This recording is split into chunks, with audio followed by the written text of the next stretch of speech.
Madam Revanth రెడ్డిని కలిశారు కదా, ఏమని రిక్వెస్ట్ చేశారు? ధర్మ కార్యకర్త అనొచ్చా లేకపోతే డిఎస్పీ నళిని అనొచ్చా? డిఎస్పీ నళిని కాదండి. ఎప్పుడైతే నన్ను సస్పెండ్ చేశారో అప్పుడే డిఎస్పీ నళిని చనిపోయింది.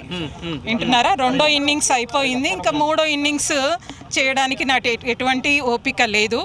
ఆల్రెడీ నేను మిషన్ మహర్షి దయానంద సరస్వతి యొక్క ఆశయాలని నేను ముందుకు తీసుకెళ్ళడానికి నేను పూర్ణ సమర్పితురాలని. ఈ జన్మలో ఏదైతే సత్యమో అది తెలుసుకోలేకపోతే మళ్ళీ 100 జన్మలు ఎత్తాల్సి వస్తుంది. కాబట్టి ఈ చతుర్విధ పురుషార్థాల్లో చివరిదేంది సాధించాలి అంటే ఆధ్యాత్మికంగా మనం ఎప్పటి నుంచో ఉండాలి. నేను చిన్నప్పటి నుంచి పదో ఏట నుంచే కూడా నేను శివభక్తురాలని. మేడం ఇటువైపు రావాలంటే మనిషికి గట్టి దెబ్బ తగులుతేనే ఈ ఆలోచన వస్తుంది. మీరు ఈ డిఎస్పీ ఉద్యోగం కోల్పోవడంతో ఈ ఆలోచన వచ్చింది ఇటువైపు మళ్ళాలని? అలా ఏం ఉండదండి. వైరాగ్యము ఒకటి కారణం, అభ్యాసం కూడా ఒకటి కారణం. రెండు ఉన్నాయి నా దగ్గర. అభ్యాసం ఉంది, వైరాగ్యం ఉంది. మీరే చెప్పారు అన్ఫిట్ అని చెప్పేసి.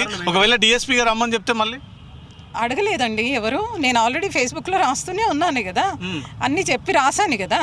ఇంకా మళ్ళీ డిఎస్పీకి రమ్మని ఎవరు అడుగుతారు? అదే ఉద్యోగం ఇస్తాము మినిస్ట్రియల్ స్టాఫ్ అని అంటే అడగలేదండి. సీఎం గారిని కలిసే బయటకు వచ్చాను కదా.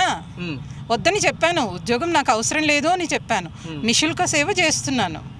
నాకు మనసు నచ్చిన రంగంలో నేను ఉన్నాను. ఇప్పుడు ఆర్థికంగా ఏదో సహాయం అడుగుతున్నారు మీ సంబంధించి వేద కేంద్రం గురించి అండి. వేద కేంద్రం గురించి మీరు ఆర్థిక సహాయం అడుగుతా ఉన్నారు? అవునండి, వేద కేంద్రం గురించే అడుగుతున్నాను. నా పర్సనల్ అవసరాల గురించి కాదు. అందులోంచి రూపాయి కూడా నేను తీసుకోను. ఓకేనా? రైట్.